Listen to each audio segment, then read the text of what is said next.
Everyone wants to take their business, their skills, to the next level. Small and mid-sized business owners have exceptional insight into how to do this. They endure and thrive because they find ways to overcome the challenges that come their way, and they can teach us valuable lessons to apply to our own companies and lives. Stephen Nooner, founder and owner of Alkali, a company with a unique process that helps businesses more effectively buy and manage their insurance programs. And Bob Gibbons, builder of Riata Commercial Realty, a real estate advisor and tenant advocate, are two prominent Metroplex businessmen who, along with their weekly guests, will ask their and your probing questions, finding impactful solutions that will help you reach for the next level. Here are your hosts, Stephen Nooner and Bob Gibbons. Welcome to The Next Level, Conversations that Propel Business. This is your host, Bob Gibbons, and normally the younger, smarter, better-looking host, Stephen Nooner, would come on and say he was the better, smarter, better-looking host, younger. But he can't do that today because he's at home sick with his lovely wife, who is also sick, and his lovely children, two of the three that are also sick. So he's not in a good place today. So, Stephen, get well soon. We feel your pain. Although I'd rather you be feeling the pain than me, if it's all the same to you. So today, truth be told, today I am excited because we have Matt Manero with us. Matt is the founder of Commercial Fleet Financing, and Commercial Fleet Financing does equipment financing for all kinds of things: trucks, trailers, equipment, you name it. They've been in business since 1995. So what is that? 21, 22 years now. They've grown their business by helping their customers grow their businesses, which is not exactly what I expected to hear from somebody that's doing equipment financing. But we're looking forward to that. They funded over $1 billion of transactions for 10,000 customers. They're the three-time winner of the coveted Inc. magazine 500 or 5,000 fastest growing companies for 2014, 15, and 16. No pressure for 17 there, Matt. And he's the CEO that have founded 4 different companies with $100 million or more in revenue as of now. So welcome, Matt. Thank you. It's my pleasure. Glad you're here. And for our listeners, if you'd like to learn more about Matt, you can go to commercialfleetfinancing.com or mattmanero.com. And Manero is spelled M-A-N-E-R-O. That's great. Happy to be here. So fill in a few little gaps there. Anything I missed that is critical that we know right now? Probably about 22 years of pain and suffering, probably, right? And more to come. And more to come, maybe. But the reality is, I like to say that I'm now finally on the pleasure side of small business, right? And I've been able to get the business out of the pain side that so many stay stuck in, and I've been able to get it to the pleasure side. And I've done it through a process that I just refer to as grit. Just a mental toughness, sometimes a physical toughness that requires you to get up every day with focus, purpose, and get after it. Well, our listeners know we start off with the wisdom of others, which is quotes from other people. So today's quote is from a guy named James Altucher. I'm not even sure I've got that pronunciation correctly, but he said, "In the valley of failure, you sow the seeds of success." Yeah. And that kind of sounded kind of like what you talk about with grit. It is. I mean, I if you wouldn't mind, I have a quote that I live by, which is anything legal, anything. And I really believe that so many business owners are trying to figure out, things that fit into their comfort zone. And I chose very early on to remove that. Anything legal, anything for my success. And so, as long as it's up and up and it's by the rules, it's fair game. And I mean, that goes to such extreme levels for me, where I remember in the early days, we financed truckers. We also financed construction companies and towing companies, but trucking was how I got my start. And in the very early days, I had this old dumpy Chevy Suburban with the panel doors on the back. Mm-hmm. And I had a sign made, and across the top of the sign, it said truck financing here with arrows pointing.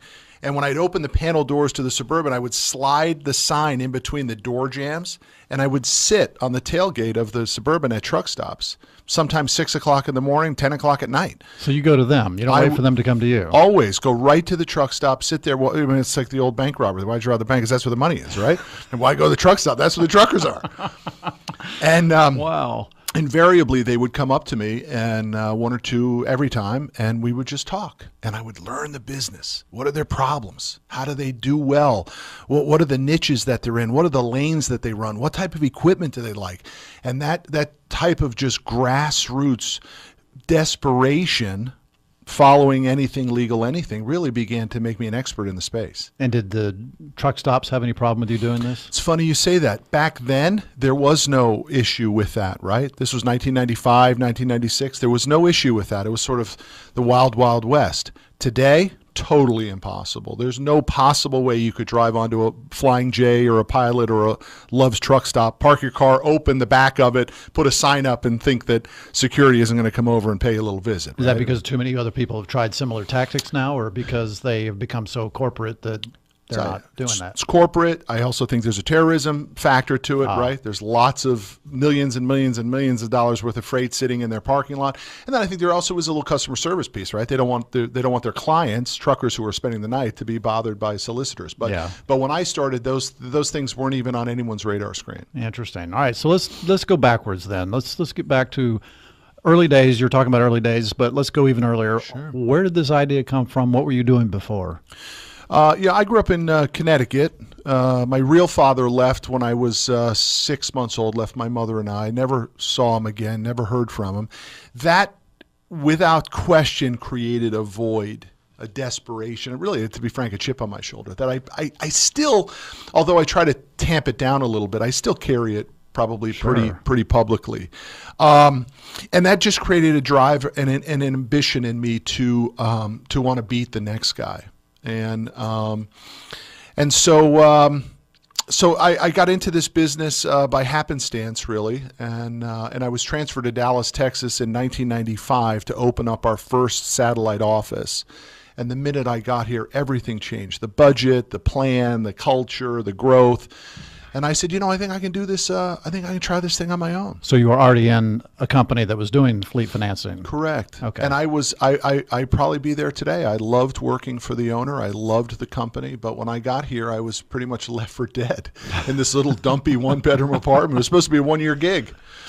And after a few months, I said, I think I can leave and try this on my own. And I left and immediately got sued for a breach of my non-compete clause. So not only did I have no money, but I was fighting a lawsuit. And all my customers left me except for one. I had one customer in Greenville, Texas, who stayed with me. And he and I became very good friends. And I would call him and say, Bobby, I'm out. It's over. There's like no money left. And he would say, you're my finance guy. I'm going to buy a truck. You're going to finance it, and you're going to make it. So where would you get the money to finance it? I mean, were you just a broker? I had one bank, and I was able to make an extremely small markup on the rate. And I had one customer. And I know that may sound, hard to believe.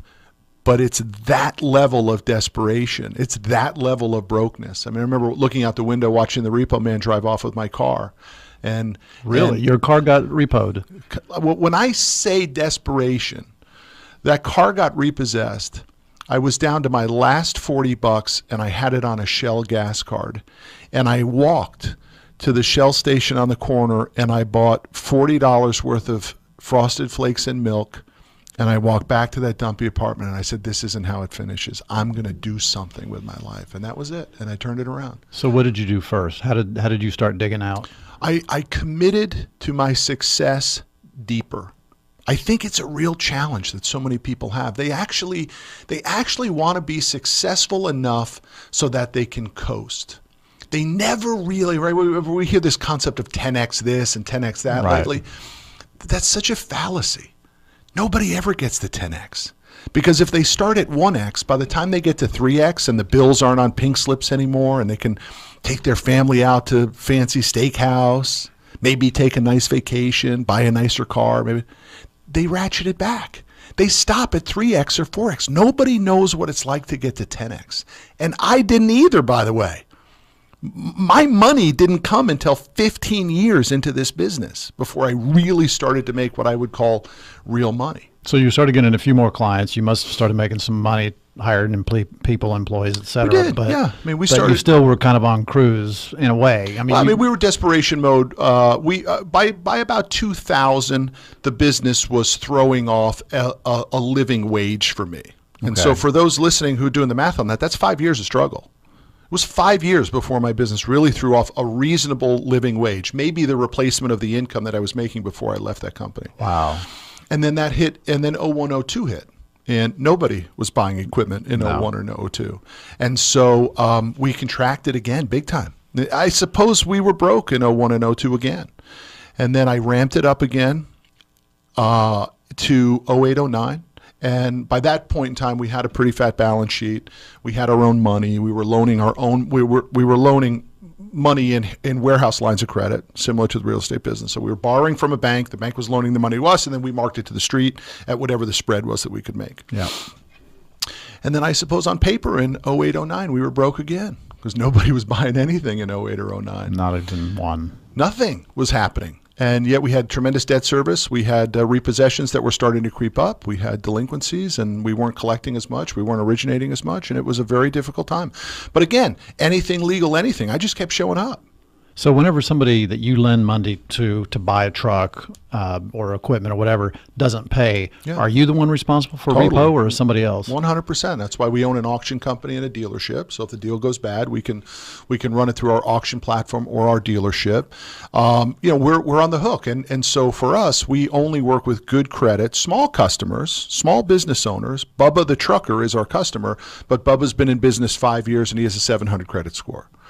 And so we have a very low delinquency rate and default rate. But in 08, 09, nobody was protected, right? Even the good guys fell on hard times. And so the trickle-down effect hit us.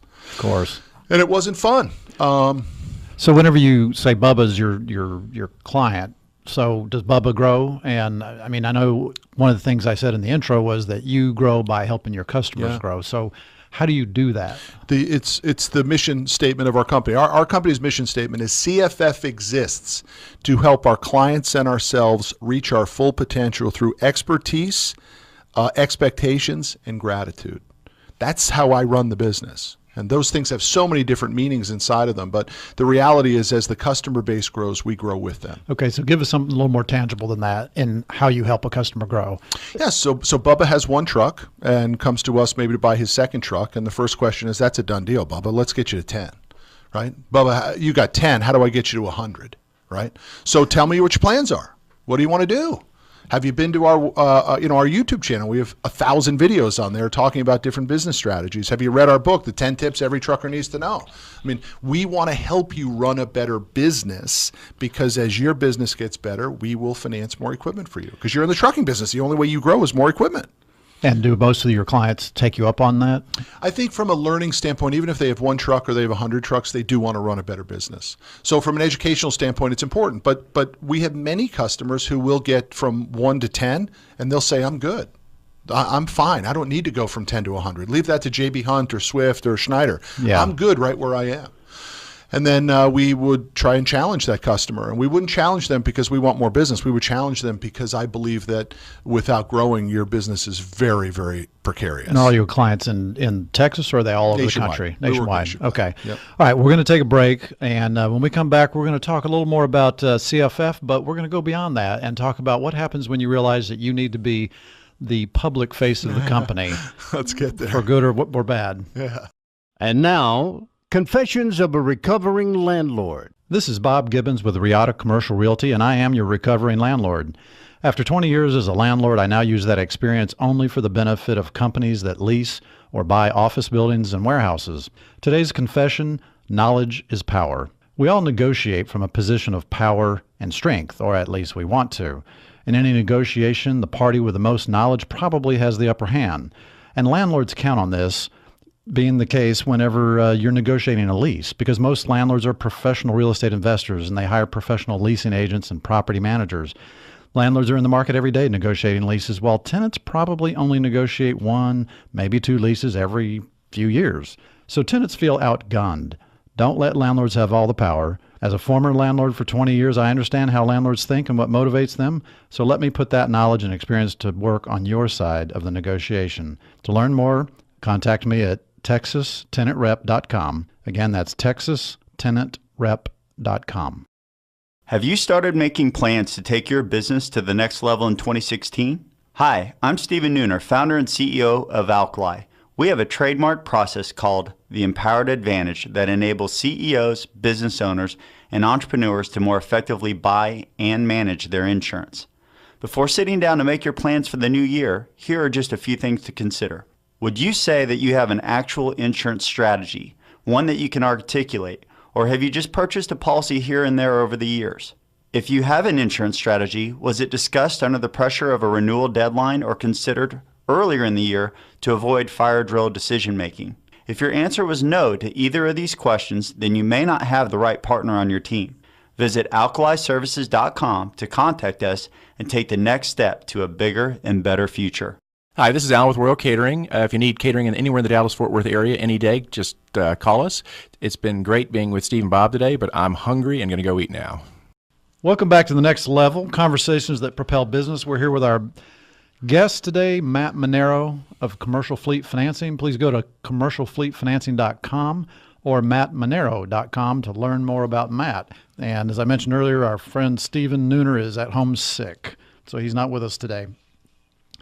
So, Matt, before the break, I kind of teased the audience a little bit with what happens when you are told you need to become the face of the company. And by face, I mean you have to be out there. You have to be visible in social media, on video, on the radio, etc. Mm-hmm. When did you get that news that you should do that, and how did you react? Well, I think you're lucky enough if someone actually does tell you that. Oh, yeah. If someone in your circle is telling you that, that's you already have a raving fan inside, right? And maybe someone sees something in you that allows you to overcome your fear of doing it. But the reality in business today is if you're not promoting yourself, who is going to promote yourself? I mean, it's a simple strategy, but if you're not willing to put yourself out there, why would you ever expect anyone to be a raving fan of you? If you're not a raving fan of you, who is? You got to have belief in yourself. And I said this on the show a few weeks ago. The guy that gave me my first job in real estate 33 years ago, his statement was, I'm going to screw this up. He who tooteth not his own horn, the shame shall not be tooted. And I thought that is such a bizarre way to say it, but it's exactly what you're saying. I just think the marketplace is clouded and crowded, and it's very easy to get lost. Great companies get lost every day, never have success because the client base doesn't have the ability to find them. So is service not good enough anymore? I mean, look, so many places have good service, right? Now, lots of places have good service. Very few have great or exceptional service, but there are a lot of okay companies that get business, and in a good economy like we've been having, they can survive. Now, they'll go out in the bad economy, which we will have in another 2 years or so. Things will turn. It can't continue at the pace that it has. But somebody's got to be the face of the business. I had a marketing manager a few years ago who told me I was going to be that guy, and I specifically said, if you tell me that again, I'm going to fire you because I'm not going to be the face of the company. It's uncomfortable for me, and I don't want to do it. I read an amazing book called The 10X Rule by a guy named Grant Cardone, and in that book, Cardone talks about the importance of exposure. He says the biggest problem you have is nobody knows you, and I would add further to that probably even a bigger problem than that is that you think people know you and nobody knows you. And that's where it gets really dangerous. So what did you do first when you finally came around to the idea that you weren't going to fire this guy and you're really going to do what he said, and you're going to become the face? What's the first step in that? I wrote a booklet called 10 Tips Every Independent Trucker Needs to Know Now. The first thing I did was write. a free giveaway in which you would, to get the giveaway, you had to send it back to us and get we had to collect your email address. That was the first thing we did. Then we wrote it to other industries. So with 10 tips for truckers, construction, moving, towing. We began to spread that, position ourselves as experts in the space. And then we began to record videos against the chapters of those booklets, right? Wow. And then we would push those out on our YouTube channel. And then I decided to write a book called The Grit. It's not a autobiography or any of that sort of stuff. It's just someone gave me a review on it not too long ago, and they said it's like the Cliff Notes of business. And I thought that was a wonderful review. Well, and thank you. You gave me a copy, and I'm holding it here in front of the camera for anybody that's watching this. So thank you. So The Grit, The Only Thing You Need to Make Millions by Matt Manero. It's available at mattmanero.com. And then that opened up the door, the book opened up the door to some speaking engagements with associations in my industry. And then those videos opened up doors to some more mainstream stuff. And today we have over 1,000 videos on our company YouTube channel. So how did you promote those? I mean, it's one thing to go out and create a book, to create a video, but you still got to market that. So how did you do that? We made every mistake in the book. We threw noodles on the ceiling to see if it sticks. Our strategy was poor. Our execution was poor. All we knew to do was just do the content. We really didn't know how to push it out there. And then we hired a social media person who came into our company, and she would start to just develop our YouTube channel and our Facebook account and all this sort of stuff. And before we knew it, we had a reasonably good tribe, if you will, right? If Seth Godin's comment of, you need a tribe of a couple hundred people, we ended up with a tribe. That then, opened up a lot of other doors. But it opens up challenges too. So for the audience who's listening, they need to understand that many people inside your organization may not appreciate you doing this. And they may think you're doing it self-serving. Just because you want to be a star. Right. You want to be a star, and you want to be the big shot, and they will resent you for it. And I had some people in my organization who did, until I began to get the association gigs in our industry. And every time you speak in an association, you're going to pull 2 or 3, 4, 5, 6 leads. And then they started to see it work, and now we have a company culture that is radically supports promotion. And by the way, I go so far as to say this: even if you're an employee, you need to be building your own personal brand, because if you choose to leave that employer, which all employers should understand that most employees want to leave eventually, whether they do or not, that's different, but most do.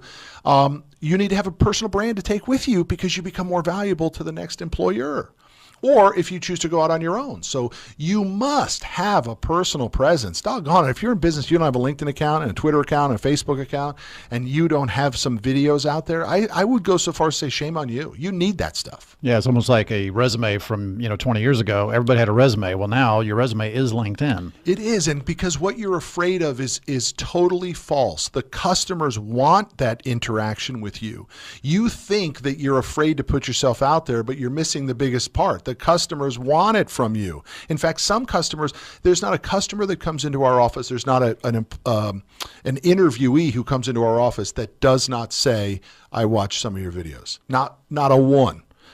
You need to have that for yourself too. We had a guest on our show many months ago, and he was trying to hire a key employee, and he couldn't quite convince this person to come work for him. Well, eventually the guy called him up and said, yeah, I'm in, let's go. And so he came to work for him. And after about 3 weeks, our guest went to him and said, hey, by the way, why did you suddenly decide it was okay to come work here?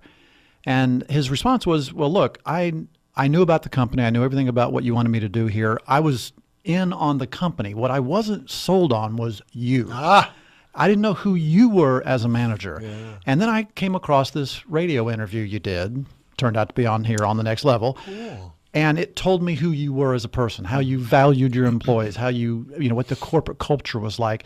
And I was sold. I'm done. So he came, and he was like, wow, that was pretty incredible. There's a dark side to that, though. And it just happened to me last week, where I interviewed a guy, and he had watched a ton of videos, and he had sent all kinds of correspondence telling us he was a world-class sales guy. He was a sales killer. We can't wait to hire this guy. He was telling us all this sort of stuff. And he came in, and through the expiration of the first interview, he told me that he was working a job making $10 an hour. Oh. And I said, well, wait a minute, hang on a minute. You're a sales killer, right? I mean, that's the whole story. You told us you're an amazing sales guy, right? But you're working for $10 an hour. You're making $400 a week. You're making $18,000 a year. And you want to come into our office and tear it up? I mean, there's quite a gap here, my friend. And I said, here's what I would suggest to you. Go into the marketplace. Be that sales killer that you say. Get to $50,000, $60,000, $70,000 a year in income, and then come back to us and let us help you get to 125 or 150 grand a year, right? That's what we're good at. But taking you from 18 to 150 is very unfair on us and unfair expectation. Do you know that when I drove out into the parking lot that night, he had written an obscenity on my book. He threw it out in the parking lot, and then he went on our website and wrote what a jerk I was and all that stuff. Yeah, you do make yourself vulnerable when you're online. You have to to all be, that. Yep, and you have to be willing to take the good and the bad. Well, speaking of making yourself vulnerable, you told me a story earlier before the show that blew my mind, which was that you put all your employee scrum meetings, you call it, online. Everyone. So tell us first, what is a scrum meeting and what in the world made you do that? We committed to full transparency in my office. I mean, we committed to full transparency, that I was going to lift the curtain and show our clients and our competitors everything. And so every morning at our company for the last 4 years, we do a CFF morning scrum. 9:30, we close the company down. Everybody comes to the conference table, and we talk about results from yesterday, what are we doing today, and what are the objectives for the quarter. We have very few objectives for the quarter. This quarter, we have 2 objectives. That's it. For all employees? All employees, everyone in the company. 2 for the first quarter 2017. The first one is 100% accuracy in everything we do, and the creation of raving fans. That's it. There are 2 things that all we want to do is focus on. And we review that in the scrum. Well, we started to record it. And then we put it on our YouTube channel. And then we started to go on Facebook Live and Periscope and share it to everybody.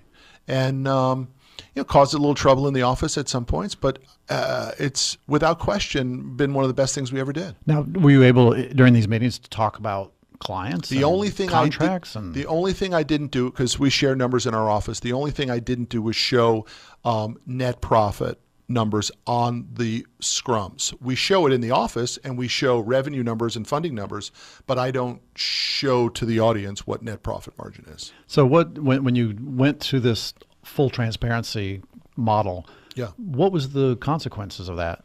Yeah, I had a lot of employees that didn't like it, and I don't think they trusted me in it, and they thought that I was out to build some media business. I mean, the first thing that people need to understand is there is no money in books, right? Zero money in books. Yeah. My first book, I have a second book coming out at the end of the year, which was a big publishing deal.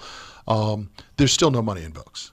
So you have to just stay the course. If nothing else comes from what we're talking about, if we go back to the original story, I just kept showing up every day. You got to choose to make the right decisions and then do it for a long period of time. All right. So what's the best way for people to see more about you, connect with you if they need to? Yeah, any simple Google search for mattmanero.com will connect you right to my companies and certainly back to me. So the best thing is mattmanero.com. It's mattmanero.com on all social media platforms as well. Well, and if you want to learn more about the show, please go to nextlevelshow.com. And if you go to our archives, we interviewed Casey Kronbeck with Night Vest Capital at one time, and amazing story. They went to a tax sale, didn't buy what they intended to buy, came away with a bunch of apartments and totally changed their business.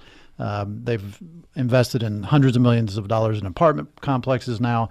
And so it's a real fascinating story. So go look up Casey Kronbeck, and we'll be here next week with another great guest, and hopefully Stephen Nooner as well. Have a great week. Thanks, Bob. Appreciate it. You have been listening to The Next Level, Conversations That Propel Business with Stephen Nooner and Bob Gibbons. Join us every Tuesday at 1:30 p.m. for more prolific conversations that will take your business to the next level.